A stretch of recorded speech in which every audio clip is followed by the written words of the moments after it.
Oi,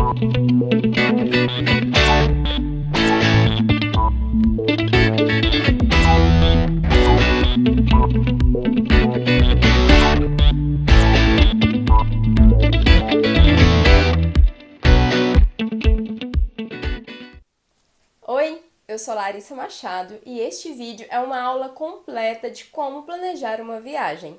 Em 2018 eu passei um mês viajando sozinha pelos Estados Unidos com o inglês básico do básico. Inicialmente eu fiquei com bastante receio, de ficar perdida, de pegar algum ônibus errado e parar em outro lugar e não saber pedir informação. Por conta disso eu fiz um planejamento super detalhado. No meu roteiro tinha o nome do lugar, tinha endereço, tinha a linha do ônibus ou o metrô que eu deveria pegar, e isso me ajudou muito, muito, muito. E otimizou bastante a viagem, Eu consegui fazer muitas coisas, conhecer vários lugares, Viver uma experiência mesmo, assim, incrível por conta do meu planejamento super detalhado.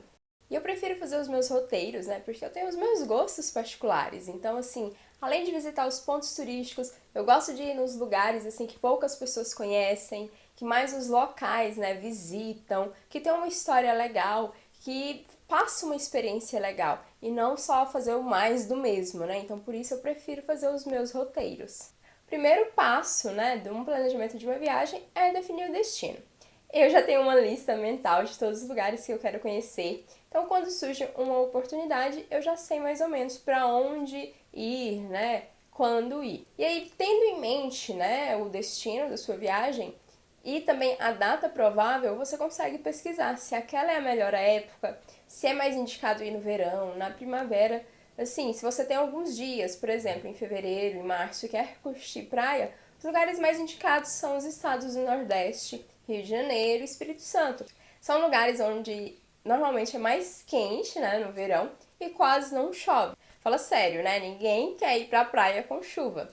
Agora, se você está planejando uma viagem internacional para a Europa, por exemplo, mas não quer pegar muito frio nem gastar muito, os meses ideais é entre abril e junho, que é a primavera, e agosto e outubro, novembro, que é finalzinho do verão e começo do outono, então baixa temporada, preços mais baixos e não estar tão frio como no inverno. O passo seguinte é comprar as passagens aéreas se você vai viajar de avião. Eu indico comprar passagem aérea para viagem internacional com no mínimo 3 meses e para viagem nacional com no mínimo 2. Se você comprar muito antes, você corre o risco de encontrar essa passagem mais em conta, mais barata.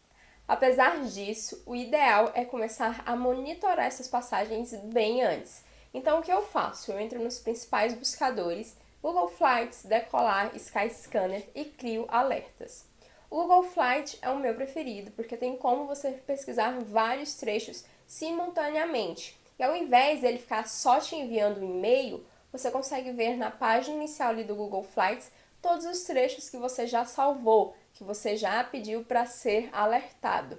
Nos outros sites, o Skyscanner e o Decolar, você coloca o seu nome, seu e-mail e a faixa de preço que você quer encontrar aquela passagem. Então, quando essa passagem entra em promoção, fica com preço mais baixo, você é avisado. No Google Flights também tem um relatório que vai mostrando a evolução do preço daquela passagem.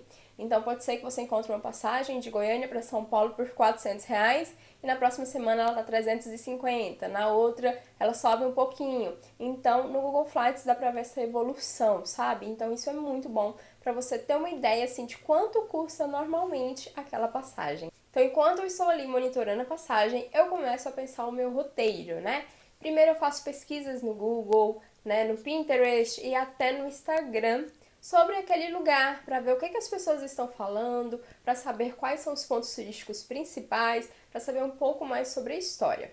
No Instagram eu já tenho uma pastinha também dos lugares que eu gostaria de visitar, então sempre que eu vejo uma foto bonita, uma dica legal daquele lugar, eu salvo ali na pastinha. No Pinterest da mesma forma, Quando eu começo a planejar uma viagem, eu crio uma pasta para aquele lugar e vou salvando todos os pins, com dicas de pessoas locais, com dicas de viajantes, e isso é muito bom para descobrir novos lugares e para ter umas dicasinhas assim de onde é mais barato, do que fazer, como fazer. Eu acho isso bem importante. Então eu vou anotando ali no documento do Google Drive os lugares que eu gostaria de conhecer durante aquela viagem. Anoto tudo, tudo, tudo. Depois eu gosto de abrir, né, o Google Maps ali e ir pesquisando onde fica cada lugar para agrupar eles por localização. Eu acho isso muito importante, é uma dica assim que eu uso e acho muito válida, porque quando eu agrupo por localização, eu otimizo muito o meu tempo. Principalmente se é uma viagem que eu vou fazer sozinha ou quando o meu principal meio de transporte vai ser o público, né? Então, assim, eu evito ter que ficar pegando um ônibus para tal lugar, depois para ir para aquele e voltar e tal. Então, eu agrupo tudo por localização, porque eu saio ali do meu hotel, vou para tal lugar de ônibus e faço muita coisa a pé e depois só pego o ônibus para voltar pro meu hotel. Então, quando eu fui no Rio de Janeiro, por exemplo, eu combinei, né, a visita ao Museu do Amanhã e ao Pier Mauá no mesmo dia, porque são lugares que ficam na mesma região, que ficam próximos, né, e dava para ir a pé. No dia que eu fui no centro, né, eu visitei o Centro Cultural dos Correios, o CBB, o Saara, tudo no mesmo dia, porque são lugares que ficam próximos e dá para você fazer esse roteirozinho a pé. Simultaneamente ao planejamento do roteiro, eu começo a pesquisar por hospedagem.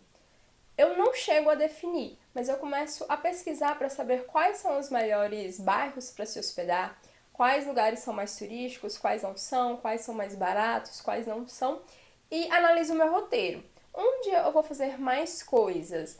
O lugar assim que fica perto de tudo ou que fica mais fácil de pegar um metrô ou um ônibus. Normalmente eu prefiro me hospedar nesses lugares. E aí eu começo a pesquisar no Booking, começo a pesquisar no Google também. No Booking eu vejo a avaliação dos outros hóspedes, né, para saber como que é o lugar, se é seguro, quais comodidades tem no hotel ou no hostel. Então, esses são os principais passos para se planejar uma viagem nacional. Agora, se você quer planejar uma viagem para o exterior, é importante se atentar também sobre as documentações, né? O que é exigido, se você precisa tirar passaporte, se precisa tirar visto. E para te ajudar, né, a economizar e viajar mais, eu preparei um e-book completo com todas as dicas, né, e o passo a passo para planejar uma viagem nacional e internacional, inclusive com o passo a passo para tirar passaporte e o visto norte-americano.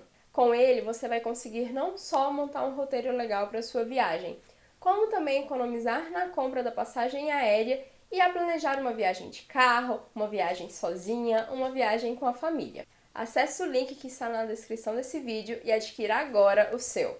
Se você ficou com alguma dúvida, comente neste vídeo ou me envie lá pelo Instagram. Eu vou adorar te responder. Tchau!